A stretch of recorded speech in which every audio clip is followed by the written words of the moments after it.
Assalamualaikum everyone. Welcome back to my YouTube channel. Here is Madiha Saber with the new interesting and exciting video of chemistry. Students हम study कर रहे हैं first year chemistry का chapter number 6। आज जो topic हम study करने जा रहे हैं that is ionic bond. Start करने से पहले आपको याद दिलाती जाऊँ कि मेरा चैनल ज़रूर सब्सक्राइब करें, मेरी वीडियो को लाइक ज़रूर करें, शेयर ज़रूर करें, जितना मेरे चैनल को प्रमोट कर सकते हैं ज़रूर कीजिएगा। अब हम आते हैं अपने टॉपिक की तरफ। आयोनिक बॉन्ड आज हम देखेंगे कैसे बनता है, एग्जाम्पल स्टडी करेंगे। उन एग्जाम्पल्स में से एक कंपाउंड KCl को उठाएंगे और देखेंगे, तफसीलन स्टडी करेंगे कि KCl कंपाउंड की फॉर्मेशन कैसे हो रही है। पहले तो हम जी स्टूडेंट्स आते हैं अपनी डेफिनेशन की तरफ कि आयोनिक बॉन्ड बनता कैसे है। तो याद रखिएगा आयोनिक बॉन्ड, स्टूडेंट्स पहले तो देखिए नाम से पता चल रहा है आयोनिक बॉन्ड। बॉन्ड आपको पता है हमेशा दो एटम्स के दरमियान बनता है। अब बॉन्ड तो बन रहा है लेकिन कौन से दो एटम्स है, आयोनिक मतलब कि दो आयंस के दरमियान बॉन्ड बन रहा है। आयंस अब जैसे स्टडी कर चुके हैं कैट आयन और एनाइन के बारे में। दो तरह के आयंस ही होते हैं, एक होते हैं कैट आयन और दूसरे होते हैं एनाइन। वो एटम जो इलेक्ट्रॉन लूज़ करता है उसे क्या कहा जाता है, कैटाइन, और वो एटम जो इलेक्ट्रॉन एक्सेप्ट करता है उसे कहा जाता है एनाइन। ऐसे ही है ना। अब और ये भी आपको पता है अगर बॉन्ड बनेगा तो बॉन्ड कैसे बनेगा, अगर एक एटम इलेक्ट्रॉन देगा और दूसरा एटम इलेक्ट्रॉन लेगा तभी दोनों में एक बॉन्डिंग क्रिएट होगी ना। जैसे अगर हम डेली लाइफ की भी बात करें, अगर सारे ही लोग लेने वालों में आ जाएं तो फिर तो सिस्टम नहीं चलेगा। अब जैसे हम कहते हैं कि जी कुछ लोग होते हैं देने वालों में, और हमेशा हमारी दुआ भी यही होती है कि अल्लाह ताला हमेशा हमें देने वालों में रखे। और फिर कुछ होते हैं लेने वालों में, जैसे अक्सर हमारे घरों में आते हैं बाहर बैगर्स आते हैं तो वो लेने वालों में ना, हम दे रहे हैं वो ले रहे हैं, पूरा एक सिस्टम चल रहा है, एक सर्कल चल रहा है। तो एलिमेंट्स भी ऐसे ही हैं, हर एलिमेंट, और ये लेन देन क्यों होता है, खुद को स्टेबल करने के लिए। इसी तरह एलिमेंट्स भी क्या हैं, एलिमेंट्स भी खुद को स्टेबल करना चाहते हैं। एक एटम जो कि देख रहा है कि मेरे पास ये इलेक्ट्रॉन एक्स्ट्रा है, वो कहेगा कि अच्छा मैं ये इलेक्ट्रॉन लूज़ कर दूं ताकि मैं स्टेबल हो जाऊं। और एक एटम जिसके पास अगर इलेक्ट्रॉन कम है वो इलेक्ट्रॉन लेके स्टेबल हो रहा है। और आपको पता है स्टूडेंट्स के एलिमेंट्स में स्टेबिलिटी का क्राइटेरिया क्या है, स्टेबिलिटी का क्राइटेरिया है जी ऑक्टेट रूल। मतलब हर एलिमेंट, हर एटम अपने ऑक्टेट को कंप्लीट करता है स्टेबिलिटी गेन करने के लिए, नोबल गैस कन्फिग्रेशन अटेन करने के लिए। ऐसे ही है ना, आपको पता है पीरियोडिक टेबल में नोबल गैसेस जो 8 ग्रुप है, इसमें जो एलिमेंट्स प्रेजेंट हैं जिन्हें नोबल गैसेस कहते हैं, जिन्हें इनर्ट गैसेस कहते हैं, ये रिएक्ट नहीं करती। क्यों? क्योंकि इनका वैलेंस शेल कंप्लीट होता है, ये स्टेबल हैं, ना ये इलेक्ट्रॉन देती हैं ना ये इलेक्ट्रॉन लेती हैं। और हर एलिमेंट ये चाहता है कि हम भी नोबल गैस की तरह, हम भी उनकी जैसी कॉन्फ़िगरेशन अटेन कर लें, हमारा भी क्या हो, हम भी क्या हो, खुद को स्टेबल कर सके। तो वो स्टेबल कैसे करते हैं एलिमेंट्स, या तो इलेक्ट्रॉन लूज़ करके मतलब कैटाइन बनते हैं, या फिर क्या करते हैं इलेक्ट्रॉन गेन करके।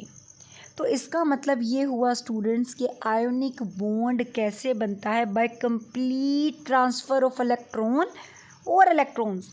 यकीनन अब इलेक्ट्रॉन्स ज़रूरी तो नहीं है ना कि एक एटम के पास सिर्फ एक इलेक्ट्रॉन एक्स्ट्रा हो, एक से ज़्यादा इलेक्ट्रॉन्स भी हो सकते हैं जो कि वो लूज़ करना चाहे। जैसा कि स्टूडेंट्स आपको पता है ग्रुप 1A के एलिमेंट्स आउटर मोस्ट शेल में एक इलेक्ट्रॉन है, ये अपने आप को स्टेबल करने के लिए वो एक इलेक्ट्रॉन क्या कर देते हैं, लूज़ करते हैं। और ऐसे एलिमेंट जो इलेक्ट्रॉन इजीली लूज़ कर सके उन्हें अब क्या कहते हैं, उन्हें अब कहते हैं मेटल्स। इसी तरह अगर आप ग्रुप 2A की बात करें, ग्रुप नंबर बताता है कि वैलेंस इलेक्ट्रॉन्स कितने हैं, ग्रुप नंबर बताता है कि आउटर मोस्ट शेल में कितने इलेक्ट्रॉन्स हैं। अगर मैं बेरिलियम की बात करती हूँ, इसका सेकंड पीरियड बता रहा है कि इसके पास 2 शेल्स हैं। एक शेल, पहले शेल में है जी कितने इलेक्ट्रॉन्स, 2 इलेक्ट्रॉन्स। दूसरे शेल में कितने हैं जी 2। अब इसने अपना ऑक्टेट कंप्लीट करना था या डुप्लेट कंप्लीट करना था। ये जो दूसरा शेल है इसमें तो 8 इलेक्ट्रॉन्स होंगे तो ये स्टेबल होगा। अब क्या इसके लिए 6 इलेक्ट्रॉन्स लेना आसान है या 2 इलेक्ट्रॉन्स दे देना आसान है? तो यकीनन ये जो सेकंड ग्रुप के एलिमेंट्स हैं ये 6 इलेक्ट्रॉन्स लेने की बजाय ये जो 2 एक्स्ट्रा में इलेक्ट्रॉन्स हैं जो कि इनको स्टेबल नहीं होने दे रहे, ये 2 इलेक्ट्रॉन्स लूज़ करते हैं। इसका मतलब ये हुआ कि ग्रुप 1A और 2A ये क्या हैं, ये मेटल्स हैं, ये इलेक्ट्रॉन लूज़ करते हैं। इसी तरह अगर मैं बात करती हूँ 6A की, तो आउटर मोस्ट शेल में पता चल रहा है कि अगर सेकंड पीरियड ऑक्सीजन की बात करें, आउटर मोस्ट शेल में कितने इलेक्ट्रॉन्स हुए 6, 1 2 3 4 5 6। मतलब कि ये क्या करेगा, ये मज़ीद 2 इलेक्ट्रॉन्स ले लेगा ताकि ये अपना ऑक्टेट कंप्लीट कर ले। अगर ऑक्सीजन का एटॉमिक नंबर 8 है, मज़ीद ये 2 इलेक्ट्रॉन्स ले लेगा तो इसका एटॉमिक नंबर हो जाएगा 10। मतलब जो नियोन की इलेक्ट्रॉनिक कन्फिग्रेशन है वही कन्फिग्रेशन ऑक्सीजन ने अटेन कर ली, मतलब ऑक्सीजन स्टेबल हो गया। इसी तरह अगर आप 7A की बात करें, आउटर मोस्ट शेल में 7 इलेक्ट्रॉन्स हैं। तमाम जो 7A के एलिमेंट्स हैं आउटर मोस्ट शेल में 7 इलेक्ट्रॉन्स बता रहे हैं कि इन्हें सिर्फ 1 इलेक्ट्रॉन चाहिए अपना ऑक्टेट कंप्लीट करने के लिए। इसी तरह कार्बन की बात करें, नाइट्रोजन की बात करें तो ये भी नॉन मेटल्स हैं। तो स्टूडेंट्स इसका मतलब ये हुआ कि पीरियोडिक टेबल में कुछ एलिमेंट्स इलेक्ट्रॉन लूज़ करके अपने आप को स्टेबल करते हैं जैसा कि मेटल्स, और कुछ एलिमेंट्स इलेक्ट्रॉन गेन करके ख़ुद को स्टेबल करते हैं जैसा कि नॉन मेटल्स। एक एलिमेंट इलेक्ट्रॉन लूज़ कर रहा है, दूसरा एलिमेंट उसी इलेक्ट्रॉन को गेन कर रहा है, तो क्या करेगा, दोनों के दरमियान एक बॉन्ड डेवलप हो जाएगा जिसे आयोनिक बॉन्ड कहेंगे। तो यहाँ से कहानी कुछ समझ आ गई होगी आपको कि आयोनिक बॉन्ड बनता है बाय कंप्लीट ट्रांसफ़र। एक इलेक्ट्रॉन या एक से ज़्यादा इलेक्ट्रॉन क्या होगा, कंप्लीटली ट्रांसफ़र होगा एक एटम से दूसरे एटम की तरफ। कौन सा एटम इलेक्ट्रॉन देगा जिसकी आयोनाइजेशन एनर्जी लो है? आपको पता है ग्रुप 1A की अगर आप बात करें या 2A की बात करें, आपको पता है along the period ionization energy increase होती है। आयोनाइजेशन एनर्जी की अगर हम बात करें तो 1A के एलिमेंट्स जो हैं, आउटर मोस्ट शेल में एक इलेक्ट्रॉन है, ये एक इलेक्ट्रॉन लूज़ करना चाह रहे हैं, ईजिली इलेक्ट्रॉन लूज़ कर रहे हैं, मतलब क्या होगा, मतलब ये कि कम एनर्जी रिक्वायर होगी ना उस इलेक्ट्रॉन को निकालने के लिए। क्यों? क्योंकि ये खुद ही इलेक्ट्रॉन देने के लिए राज़ी हैं। तो लो आयोनाइजेशन एनर्जीज़ हुई ना इन मेटल्स की। और अगर हम बात करें नॉन मेटल्स की जो कि इलेक्ट्रॉन ले रही हैं, इनकी आयोनाइजेशन एनर्जीज़ भी हाई हैं और इनकी इलेक्ट्रॉन एफिनिटीज़ भी हाई होती हैं। इलेक्ट्रॉन को अपनी तरफ खींचने की एबिलिटी, इनकी एफिनिटी ज़्यादा है इलेक्ट्रॉन के लिए। ये चाहते हैं कि इनके पास इलेक्ट्रॉन्स आएँ। जो 6A है, 7A के एलिमेंट्स हैं, 5A के कुछ ऊपर वाले एलिमेंट्स हैं, ये चाहते हैं कि इलेक्ट्रॉन्स इनके पास आएँ। क्यों? क्योंकि ये खुद को स्टेबल करना चाहते हैं। समझ आ रही है बात? तो यहाँ से समझ आ गई हमें पूरी डेफिनेशन कि एक एटम जिसकी आयोनाइजेशन एनर्जी लो है, मतलब कि जो कि है मेटल, वो इलेक्ट्रॉन लूज़ करता है और वो इलेक्ट्रॉन किसके पास जाता है, दूसरे एटम के पास जिसकी इलेक्ट्रॉन एफिनिटी ज़्यादा है, मतलब कि क्या है, वो नॉन मेटल, और वो क्या कर रहा है, इलेक्ट्रॉन को गेन कर रहा है। तो इस तरह क्या होगा, दोनों के दरमियान बॉन्ड डेवलप हो जाएगा जिसे हम आयोनिक बॉन्ड कहेंगे। तो यहाँ से देखिए आपको समझ आ रही है कि सोडियम ग्रुप 1 में है, आउटर मोस्ट शेल में 2, और ये देखिए 2 to 4 5 6 7 8 और 2 10 इलेक्ट्रॉन्स, और एक था बाहर जो कि इसने लूज़ किया और इस पे चार्ज आ गया पॉजिटिव। इसी तरह एक इलेक्ट्रॉन जिसने दिया क्लोरीन ने एक इलेक्ट्रॉन लेके इसके आउटर मोस्ट शेल में 7 थे, अब देखिए कितने हैं, 8। इसने वो इलेक्ट्रॉन क्या कर लिया, गेन कर लिया। मेटल ने इलेक्ट्रॉन लूज़ किया, नॉन मेटल ने इलेक्ट्रॉन गेन कर लिया, इसलिए मेटल शो कर रहा है पॉजिटिव चार्ज, नॉन मेटल पे नेगेटिव, मतलब ये एनाइन बना। और ये जो बॉन्ड डेवलप हुआ ये क्या है, आयोनिक बॉन्ड डेवलप हो गया। और क्यों सोडियम ने इलेक्ट्रॉन लूज़ किया, क्यों क्लोरीन ने इलेक्ट्रॉन गेन किया, खुद को स्टेबल करने के लिए। तो ये है जी सारी कहानी आयोनिक बॉन्ड की। क्लियर है जी। आयोनिक बॉन्ड किसे कहते हैं? कंप्लीट ट्रांसफ़र ऑफ इलेक्ट्रॉन और electron from an atom with low ionization energy to another atom with high electron affinity. So the bond developed is the ionic bond. अब हम कुछ example study कर लेते हैं। होपफुली अब आपको एग्जाम्पल्स अच्छे से समझ आ जाएंगी। क्यों? क्योंकि हमने डेफिनेशन को बहुत अच्छे से समझ लिया। एग्जाम्पल्स की तरफ जाते हैं तो जी स्टूडेंट्स, हम देखते हैं कुछ di positive ions, tri positive and di negative ions. पहले तो देखिए कैसे बनते हैं।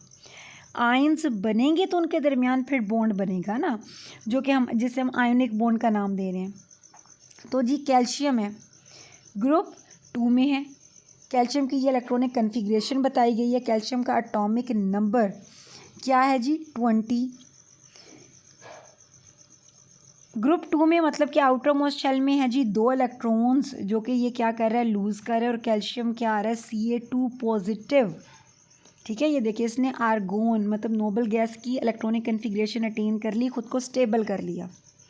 एल्यूमिनियम है जी ग्रुप 3 में, आउटर मोस्ट शेल में 3 इलेक्ट्रॉन्स इसने लूज़ कर लिए। क्यों? एल्यूमिनियम के लिए देखिए 5 इलेक्ट्रॉन्स लेना मुश्किल है, बजाय इसके कि वो 5 इलेक्ट्रॉन्स के लिए मंगता बना फिरे, वो क्या करेगा? खुद को स्टेबल करने के लिए 3 इलेक्ट्रॉन लूज़ कर देगा। ऑक्सीजन ग्रुप 6 में है, आउटर मोस्ट शेल में 6 इलेक्ट्रॉन्स हैं। क्या करेगा ऑक्सीजन? खुद को स्टेबल कैसे करेगा? 2 इलेक्ट्रॉन लेगा और 2 नेगेटिव आयन हुए और ये स्टेबल हो गया। सल्फ़र भी ग्रुप 6 में, आउटर मोस्ट शेल में कितने हैं? 6। ये देखिए 6 इलेक्ट्रॉन्स हैं। ये दोनों 6 ग्रुप के हैं एलिमेंट्स। 6 इलेक्ट्रॉन्स हैं तो ये 6 इलेक्ट्रॉन्स देगा नहीं, बल्कि 2 इलेक्ट्रॉन्स गेन करेगा। ये 2 नेगेटिव बता रहा है कि सल्फ़र ने 2 इलेक्ट्रॉन्स गेन किए और ख़ुद को स्टेबल कर लिया। तो इस तरह तो हो गई आयंस की फॉर्मेशन। अब देखते हैं कि जी ये जो डिफरेंट आयंस, हम देखेंगे कि इन आयंस के दरमियान अब आयोनिक बॉन्ड कैसे बनेगा। तो पहले हम देख लेते हैं ionic bond between 1A and 7A elements. 1A के एलिमेंट्स हैं, मतलब कि वो क्या है? उनके आउटर मोस्ट शेल में एक इलेक्ट्रॉन है, जैसे कि लिथियम है, sodium, potassium, rubidium, caesium. Outer most shell में एक इलेक्ट्रॉन है, मतलब ये एक इलेक्ट्रॉन लूज़ कर सकते हैं खुद को स्टेबल करने के लिए, इसलिए हम कहते हैं these are the good losers of electron. जबकि 7A के जो एलिमेंट्स हैं like fluorine, chlorine, bromine, iodine, outer most shell में 7 इलेक्ट्रॉन्स हैं। तो इनके लिए क्या है? 7 इलेक्ट्रॉन्स देना आसान नहीं है। ये क्या करेंगे? एक इलेक्ट्रॉन गेन कर लेंगे खुद को स्टेबल करने के लिए। दैट्स वाई हम 7A के जो एलिमेंट्स इन्हें कहते हैं दे आर गुड गेनर्स। तो अगर लिथियम एक इलेक्ट्रॉन लूज़ कर रहा है, फ्लोरीन एक इलेक्ट्रॉन ले सकता है, तो इनके दरमियान बॉन्ड बन सकता है ना? बिल्कुल बन सकता है, जिसे हम कह रहे हैं आयोनिक बॉन्ड। इसी तरह सोडियम एक इलेक्ट्रॉन दे रहा है, क्लोरीन ने एक इलेक्ट्रॉन ले लिया, तो क्या बना? NaCl। तो NaCl में कौन सा बॉन्ड डेवलप हुआ? आयोनिक बॉन्ड बना। इसी तरह पोटेशियम भी ग्रुप 1 में है, पोटेशियम ने भी एक इलेक्ट्रॉन दिया, ब्रोमीन ने एक इलेक्ट्रॉन, वो जो पोटेशियम ने इलेक्ट्रॉन लूज़ किया था, ब्रोमीन ने वो इलेक्ट्रॉन ले लिया, तो क्या बना जी? आयोनिक बॉन्ड बन गया इनके दरमियान। आगे देखेंगे तफसील से कि कैसे पहले पॉजिटिव आयन बनता है, फिर नेगेटिव आयन बना और फिर दोनों के दरमियान बॉन्ड डेवलप हो गया। इसी तरह अगर हम स्टूडेंट्स देखें, आयोनिक बॉन्ड बनते हैं जी 2A और 6A एलिमेंट्स के दरमियान। 2A एलिमेंट्स की बात करें, आउटर मोस्ट शेल में 2 इलेक्ट्रॉन्स हैं, जैसे कि मैग्नीशियम है जी 2A का एलिमेंट है, आउटर मोस्ट शेल में 2 इलेक्ट्रॉन्स थे, इसने 2 लूज़ कर दिए। 6A oxygen, sulphur, selenium, tellurium and polonium. Oxygen के आउटर मोस्ट शेल में कितने हैं जी? 6 इलेक्ट्रॉन्स। क्या करेगा ऑक्सीजन? मैग्नीशियम ने जो 2 इलेक्ट्रॉन्स दिए, ऑक्सीजन ने वो इलेक्ट्रॉन्स 2 ले लिए, तो क्या बना? MgO। मैग्नीशियम ने 2 इलेक्ट्रॉन दिए थे, 2 पॉजिटिव आयन आया। ऑक्सीजन ने 2 इलेक्ट्रॉन लिए, 2 नेगेटिव, तो दोनों के दरमियान क्या डेवलप हो गया? आयोनिक बॉन्ड डेवलप हो गया। समझ आ रही है बात? इसी तरह कैल्शियम ने 2 इलेक्ट्रॉन्स लूज़ किए, सल्फ़र जो कि ग्रुप 6 से है, मतलब ये 2 इलेक्ट्रॉन ले सकता है, इसने गेन किए, और कैल्शियम सल्फाइड एक आयोनिक कंपाउंड हमारे पास बन गया, जिसमें हमारे जो कैल्शियम और सल्फ़र के दरमियान बॉन्ड है वो क्या है? आयोनिक बॉन्ड है। समझ आ रही है बात? देखिए ना, ग्रुप 2 के एलिमेंट्स क्या है? मेटल्स हैं जो कि 2 इलेक्ट्रॉन्स लूज़ कर सकती हैं। ग्रुप 6 नॉन मेटल्स, 6 बता रहा है, 6 नंबर बता रहा है कि आउटरमोस्ट शेल में 6 इलेक्ट्रॉन्स हैं, मतलब कि ये मज़ीद 2 इलेक्ट्रॉन्स ले सकती हैं। किस लिए लेती हैं? खुद को स्टेबल करने के लिए। और इस तरह क्या बनता है इनके दरमियान? Ionic bond. इसी तरह की एग्जांपल दी गई है कैल्शियम ऑक्साइड की, सेम वैसे ही जैसे कैल्शियम सल्फाइड है, ऐसे क्या बनेगा? कैल्शियम ऑक्साइड बन जाता है। इसी तरह आयोनिक बॉन्ड डेवलप होता है ग्रुप 2 एंड ग्रुप 7 एलिमेंट्स के दरमियान भी। 2 में देखें तो हमने लिया G magnesium, outer most shell में 2 इलेक्ट्रॉन्स थे, मैग्नीशियम ने क्या किया? 2 इलेक्ट्रॉन लूज़ कर दिए। क्लोरीन ग्रुप 7 से है, आउटर मोस्ट शेल में 7 इलेक्ट्रॉन्स हैं, मतलब क्लोरीन तो क्या कर सकता है? 1 इलेक्ट्रॉन ले सकता है। तो क्लोरीन पे तो चार्ज आ गया नेगेटिव।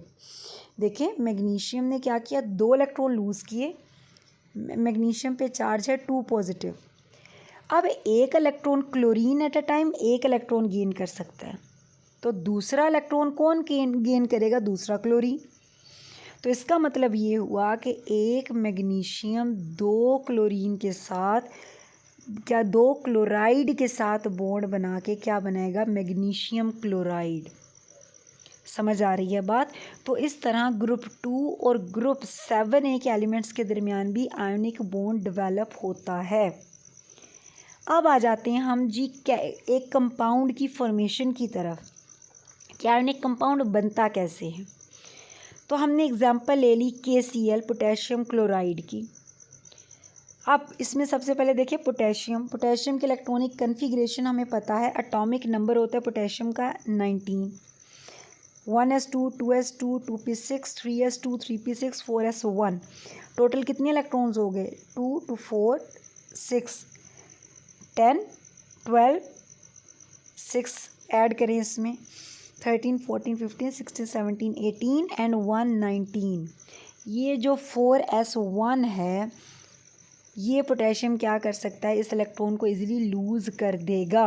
इसको हम इस तरह भी इलेक्ट्रॉनिक कन्फिग्रेशन को रिप्रेजेंट कर सकते हैं। 2 ये सेकंड शेल है, इसके पास हैं 8 electrons, third shell 8 electrons and fourth shell में क्या है? 1 इलेक्ट्रॉन। तो इस तरह हमने 2 8 8 1 से इसे रिप्रेजेंट कर दिया।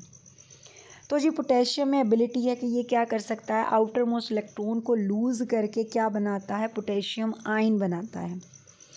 जी तो स्टूडेंट्स पोटेशियम है जी 4th पीरियड में, पोटेशियम के आउटर मोस्ट शेल में है 1 इलेक्ट्रॉन, 4 शेल्स हैं पोटेशियम के पास, चौथे शेल में है जी 1 इलेक्ट्रॉन। अब उस इलेक्ट्रॉन को निकालने के लिए कुछ ना कुछ एनर्जी तो देनी पड़ेगी, क्यों? क्योंकि उस इलेक्ट्रॉन की न्यूक्लियस के साथ भी एक प्रॉपर अट्रैक्शन है। तो उस इलेक्ट्रॉन को निकालने के लिए जो एनर्जी रिक्वायर्ड है, जिसे हम कह रहे हैं आयोनाइजेशन एनर्जी, वो कितनी है? 419 किलो जूल पर मोल। पोटेशियम ने क्या किया? 1 इलेक्ट्रॉन लूज़ कर दिया। पोटेशियम 1 इलेक्ट्रॉन लूज़ कर रहा है, इसीलिए इलेक्ट्रॉन को हमने प्रोडक्ट में लिखा है। ये प्रोडक्ट में आ रहा है, इलेक्ट्रॉन प्रोडक्ट की फॉर्म में मिल रहा है ना हमें। और पोटेशियम 1 इलेक्ट्रॉन लूज़ करने के बाद किस फॉर्म में कन्वर्ट हो जाता है? K पॉजिटिव आयन की फॉर्म में। मतलब इसने argon inert gas configuration attain कर ली, आर्गोन के इक्वल इसकी इलेक्ट्रॉनिक कन्फिग्रेशन हो गई, खुद को स्टेबल कर लिया। किस फॉर्म में? पोटेशियम आयन कैटायन की फॉर्म में। Clear is that? और ये जो मैंने मेंशन किया है 288, ये बता रहा है कि जी पहले शेल में 2 इलेक्ट्रॉन्स, दूसरे शेल में 2 और तीसरे में 8, दूसरे में भी 8 और तीसरे शेल में भी 8 इलेक्ट्रॉन्स हैं। अब खुद को स्टेबल कर लिया, पोटेशियम आयन तो बन गया।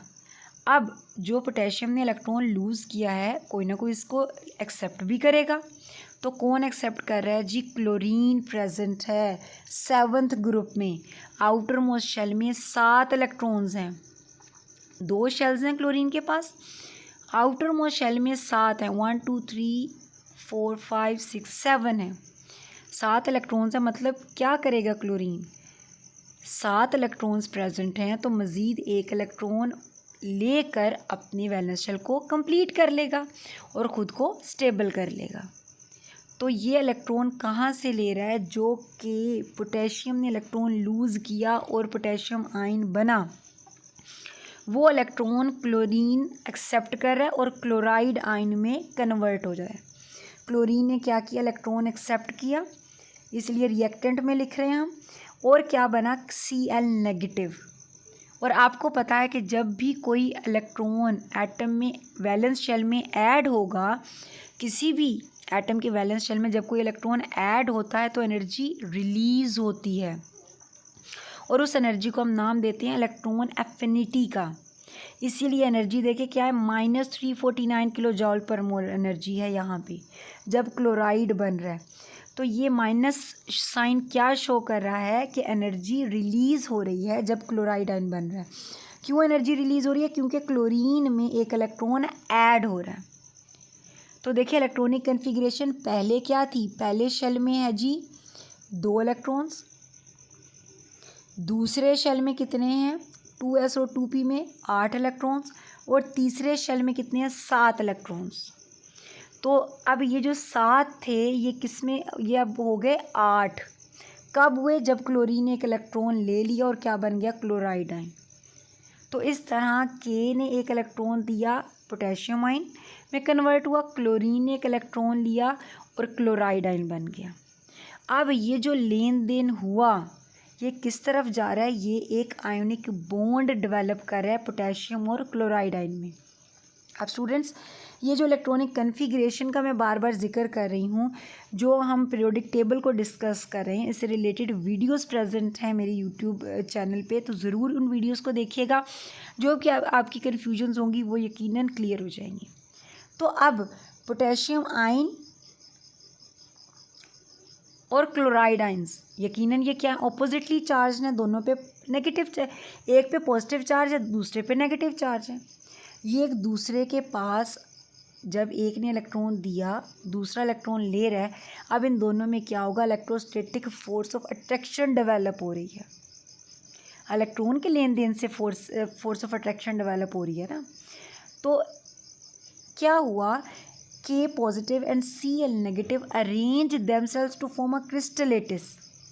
मतलब एक पोटेशियम और एक क्लोराइड आयन तो नहीं है, बहुत से पोटेशियम और क्लोराइड आयंस एक प्रॉपर अरेंजमेंट में क्या होंगे? एक दूसरे के साथ कंबाइन होंगे। एक फिक्स्ड नंबर ऑफ कैटाइंस और एन आयंस क्या करेंगे? पैक्ड टुगेदर कंबाइन होंगे, बॉन्ड बनाएंगे और हमें क्या मिलेगा? हमें KCl पोटेशियम क्लोराइड का क्रिस्टलेटिस मिलेगा, एक आयनिक कंपाउंड मिलेगा। तो जो एनर्जी रिलीज़ होगी KCl मतलब क्रिस्टलेटिस, किसका क्रिस्टलेटिस बन रहा है? KCl। Students actually ionic compounds जो बनते हैं वो क्रिस्टलेटिस की फॉर्म में होते हैं। और क्रिस्टलेटिस अब किसे कहते हैं? कि जब कैट आयंस और एन आयंस मतलब बहुत से पोटेशियम आयंस एक फिक्स नंबर में पोटेशियम आयंस और फिक्स नंबर में क्लोराइड आयंस क्या हों? एक प्रॉपर पोजीशंस में एक दूसरे के साथ कंबाइंड हों, प्रॉपर एजेस पे हैं, फेसेस पे हैं, तो वो सारे मिलके क्या बना रहे हों? एक पूरा एक आयनिक कंपाउंड, एक क्रिस्टलेटिस बना रहे हों। तो जी इस दौरान जो एनर्जी रिलीज़ हो रही है वो क्या है जी? 690। क्यों? क्योंकि बॉन्ड फॉर्मेशन हो रही है ना, तो एनर्जी रिलीज़ होगी। तो एनर्जी कितनी रिलीज़ हो रही है? 690 किलो जॉल पर मोल। इसे हम कहते हैं लैटिस एनर्जी ऑफ KCl। ये MCQ भी आ सकता है कि जी KCl की लैटिस एनर्जी बताएं। तो इस तरह हमने क्या किया? हमने पोटेशियम क्लोराइड बनाया। कैसे बनाया? K positive plus Cl negative और क्या बना? KCl। समझ आ रही है बात? तो इस तरह हमने पोटेशियम क्लोराइड बनाया। और सिर्फ पोटेशियम क्लोराइड नहीं, हम और भी जितने भी आयोनिक कंपाउंड्स हैं वो ऐसे ही बनते हैं उनमें आयोनिक बॉन्ड होता है। वो आयोनिक बॉन्ड बेसिकली क्या है, इलेक्ट्रोस्टैटिक फोर्स ऑफ अट्रैक्शन होती है कैटाइंस और एनाइंस के दरमियान। तो ये जो कंपाउंड्स बन रहे हैं, आयोनिक कंपाउंड्स कैसे बन रहे हैं, बाय कैटाइंस एंड एनाइंस, इसलिए हम क्या कहेंगे इन्हें आयोनिक या इलेक्ट्रोवेलेंट कंपाउंड्स। क्यों? क्योंकि इनके दरमियान जो फोर्सेस ऑफ अट्रैक्शन है वो क्या है, इलेक्ट्रोस्टैटिक फोर्स ऑफ अट्रैक्शन है। जैसे कि NaCl है, एक आयनिक कंपाउंड है। देखिए इसमें अब एक सोडियम और एक क्लोराइड आयन नहीं है, लातादाद भी क्या हम कहें, एक फिक्स नंबर में सोडियम आयंस और फिक्स नंबर में क्लोराइड आयंस एक दूसरे के साथ एक प्रॉपर पोजीशंस पे, ठीक है, एक प्रॉपर अरेंजमेंट के साथ टोटली पैक्ड हैं और हमें क्या दे रहे हैं, ये पूरे क्रिस्टल लेटिस दे रहे हैं। इसी तरह KCl भी प्रेजेंट होता है जी। तो स्टूडेंट्स अब हम आते हैं लास्ट पॉइंट की तरफ। It is very very important short question, board exam में अक्सर पूछा जाता है that no bond is 100% ionic in nature. Ionic bond की तो बात कर ली, लेकिन हम कहते हैं कि कोई भी आयोनिक बॉन्ड 100% आयोनिक नहीं होता। अब बॉन्ड की नेचर का हमें कैसे पता चलता है, हम बॉन्डेड एटम्स के दरमियान इलेक्ट्रोनेगेटिविटी डिफरेंस कैलकुलेट कर लेते हैं। हम कहते हैं कि जी बॉन्डेड एटम्स के दरमियान इलेक्ट्रोनेगेटिविटी डिफरेंस अगर 1.7 या इससे ज़्यादा है तो बॉन्ड आयोनिक है। जैसे कि फ्लोरीन है, इलेक्ट्रोनेगेटिविटी 4, सीजियम है, इलेक्ट्रोनेगेटिविटी इसकी बहुत कम होती है। क्यों? क्योंकि इलेक्ट्रोनेगेटिविटी हम कहते हैं कि एक एटम की इलेक्ट्रॉन को अपनी तरफ खींचने की जितनी सलाहियत ज़्यादा है उतना वो एटम इलेक्ट्रोनेगेटिव है। जबकि सीजियम की बात करें, सीजियम तो ग्रुप 1 में है, ये तो इलेक्ट्रॉन देने के लिए तैयार है, इलेक्ट्रॉन लेना तो दूर की बात। तो इसका मतलब है कि इसकी ये हाईली इलेक्ट्रोपॉजिटिव एलिमेंट है, इसकी इलेक्ट्रोनेगेटिविटी बहुत कम है, मतलब 0 पॉइंट समथिंग होगी, लेकिन 0 नहीं है, पॉइंट समथिंग है, 1 होगी, लेकिन कम्प्लीटली ज़ीरो नहीं होगी। कहीं ना कहीं ये जो इलेक्ट्रॉन सीजियम अगर इलेक्ट्रॉन लूज़ कर रहा है, दे तो रहा है जिस एटम को, बॉन्ड तो बन रहा है ना दोनों एटम्स के दरमियान, तो कहीं ना कहीं ये जो इलेक्ट्रॉन दे रहा है कहीं ना कहीं वो इस जो सीजियम एटम है उसके न्यूक्लियस का भी कहीं ना कहीं इस पर असर होगा। मतलब आप कह सकते हो कि आप आसान लफ्ज़ों में स्टूडेंट्स कह सकते हो कि एक एटम जो इलेक्ट्रॉन लूज़ करता है वो एटम कम्प्लीटली तौर पे लूज़ तो कर रहा है, ट्रांसफ़र तो कर रहा है, लेकिन वो कम्प्लीटली तौर पे उस इलेक्ट्रॉन को छोड़ नहीं देता। उस इलेक्ट्रॉन को का सीजियम के न्यूक्लियस का भी उस इलेक्ट्रॉन पे असर है और फ्लोरीन का तो है ही है, क्योंकि फ्लोरीन उस इलेक्ट्रॉन को एक्सेप्ट कर रहा है। तो इसका मतलब ये हुआ कि कोई भी एटम ऐसा नहीं है कि जिसकी इलेक्ट्रोनेगेटिविटी बिल्कुल ज़ीरो ही हो, कहीं ना कहीं कुछ ना कुछ इलेक्ट्रोनेगेटिविटी वैल्यू होती है हर एटम की।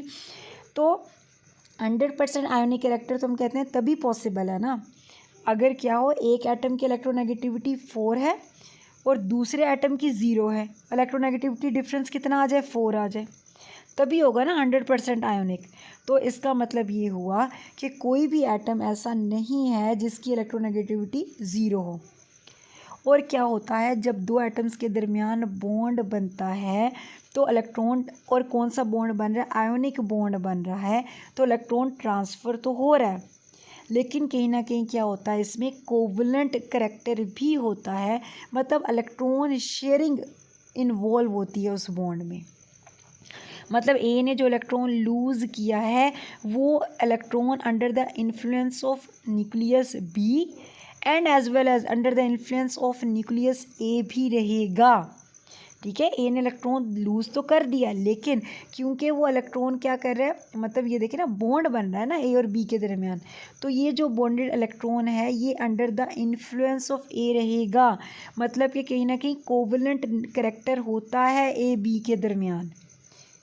जो आयनिक बॉन्ड बन रहा है उसमें कहीं ना कहीं कोवलेंट करैक्टर भी है इन बॉन्डेड एटम्स के दरमियान। दैट्स वाई हम कहते हैं कि कोई भी बॉन्ड 100% आयोनिक नहीं होता। जैसे कि स्टूडेंट सोडियम क्लोराइड की बात कर लें, हम कहते हैं इसमें 72% आयोनिक करैक्टर है, मतलब 72% तो ट्रांसफ़र हो रहा है इलेक्ट्रॉन का, बाकी जो आप ले लें कितने परसेंट रह गया, बाकी जो 28% रह गया वो कोवलेंट करैक्टर है। मतलब कहीं ना कहीं वो क्या है, शेयरिंग हो रही है इलेक्ट्रॉन की। कोवलेंट करैक्टर आप कह सकते हो पोलराइजेशन प्रेजेंट है, इलेक्ट्रॉन आप कह रहे हो कि जी इलेक्ट्रॉन ट्रांसफ़र तो हो रहा है,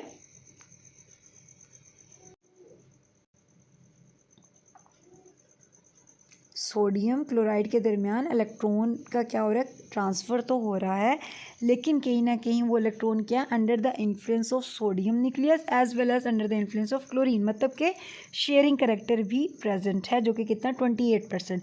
इसी तरह सीजियम फ्लोराइड की स्टूडेंट्स अगर हम बात करें तो आपको पता है कि fluorine is highly most electronegative element of periodic table, और सीजियम की बात करें तो हाईली इलेक्ट्रोपॉजिटिव है, हाईली इलेक्ट्रोपॉजिटिव है।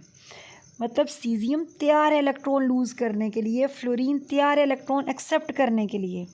तो आयनिक बॉन्ड तो डेवलप हो रहा है, क्यों? क्योंकि इलेक्ट्रॉन ट्रांसफ़र हो रहा है, सीजियम इलेक्ट्रॉन लूज़ कर रहा है, फ्लोरीन इलेक्ट्रॉन एक्सेप्ट कर रहा है। बट क्या है कि जो इलेक्ट्रॉन लूज़ कर रहा है सीजियम, उस इलेक्ट्रॉन पे सीजियम न्यूक्लियस का इन्फ्लुएंस है, तो कहीं ना कहीं कोवलेंट करैक्टर है, कितना है, 8% ओनली। 92% आयोनिक और बाकी 8% क्या है, सीजियम फ्लोराइड में कोवलेंट करैक्टर है। दैट्स वाई हम कहते हैं कि कोई भी बॉन्ड, कोई भी आयोनिक बॉन्ड 100% आयोनिक नहीं होता।